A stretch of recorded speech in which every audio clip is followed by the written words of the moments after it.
love Vinland Saga. I still remember the day when I first picked up that show. It was getting pretty late, I'd just finished my dinner, and it was raining cats and dogs. So much that I was freezing my balls off. And thanks to that, combined with the noise of rain, I just couldn't fall asleep. So I decided before going to bed, let's check out the first 3 or so episodes of this recently completed anime called the Vinland Saga. But I forgot something. I forgot that I am a dumbass. You see, when I get invested into something, I lose the track of time. And while watching Vinland Saga, well, you can guess what happened.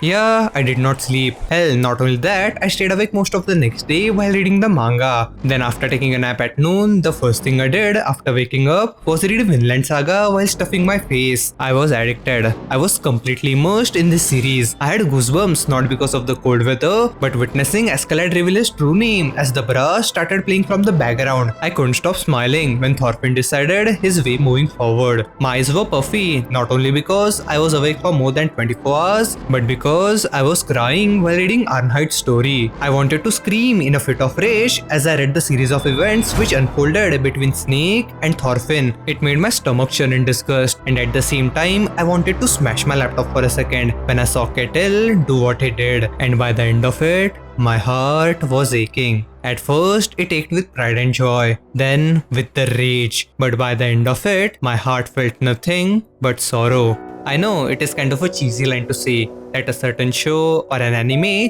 changed you or helped you through some tough times. An idea that a piece of entertainment had such a tangible effect that it shapes you, and even though later down the line you change, grow older, grow a beard, you still carry some of that with you years down the line. I know some of you who are watching have 2 or 3 things that have done that for you, but for me, in anime and manga or in any medium, one of the shows which has touched and influenced me is Vinland Saga. I love Vinland Saga. I've read the manga several times, and every time I read it, I always get the feels, but not the same way I got them while reading it the first time. Vinland Saga perfectly showcases the horrors of war even in glory, how the war brainwashes warriors and soldiers who fight in it, especially those who long for Valhalla. Vinland Saga blatantly shows that war is such a dumb thing. It shows that when you fight a war, no one wins, just everyone suffers, especially the average Joes like you and me.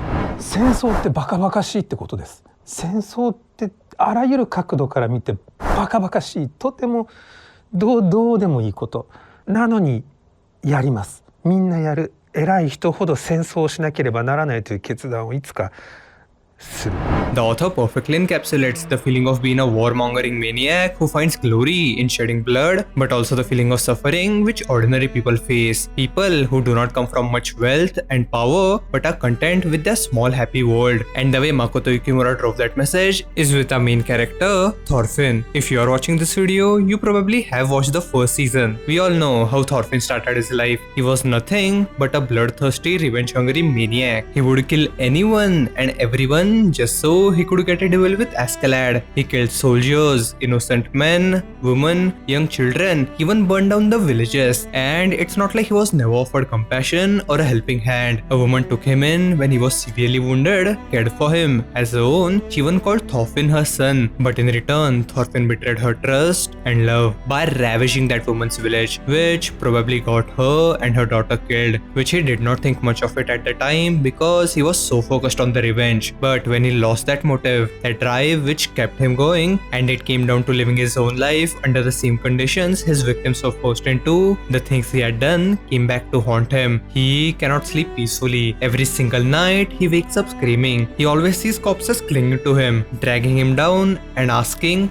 "Why? Why did you do that to us?" And when Thorfinn starts to experience this, that's when he really fucking grows. And the arc which makes it possible is the farmland arc. one of my favorite arcs of all time and the currently airing season 2 of the anime. Now, when I heard season 2 was announced with the same team that did season 1, I was really happy to see that this arc, the arc which I hold dearly, is going to get the adaptation it very much deserves. But here is the thing, like I previously mentioned, even though I have reread Vinland Saga several times, I never got the same feeling which I had the very first time. So even though I was looking forward to see this arc animated, deep in my heart I felt like, oh no, this is not going to be the same, is it? But I was completely wrong. There are very few times when I feel like the adaptation has elevated the source material to such a degree that you cannot call this the same experience. And Vinland Saga's Farmland arc is exactly doing that. I was blown away while watching this season. I never in my wildest dream thought that the anime could live up to what the manga made me feel, much less exceed it. Like, one of the reasons I started this YouTube channel is because I was so overwhelmed after reading the manga that I just needed to lay out my emotions somewhere, anywhere. Please don't watch my old videos. It's cringe. Like, really cringe. But even if it is cringe, the things I was feeling while writing, recording and editing are very real. And that is how I'm currently feeling right now. The tone shift from season 1 to season 2 is like black and white, yet the anime somehow captures the same magic as the manga with the help of animation, which gives us these beautiful shots which will make your jaws drop, the character defining moments which will make you get out of your chair and start clapping while shedding tears, the actions which will make your heart burn and make your temper go off, and lastly tragedies which will leave a hole in your heart and your mind completely broken. And you know what the crazy thing is? It is not just the one episode that made me feel this way, but almost every single episode toyed with my emotions and drove me to tears. But the one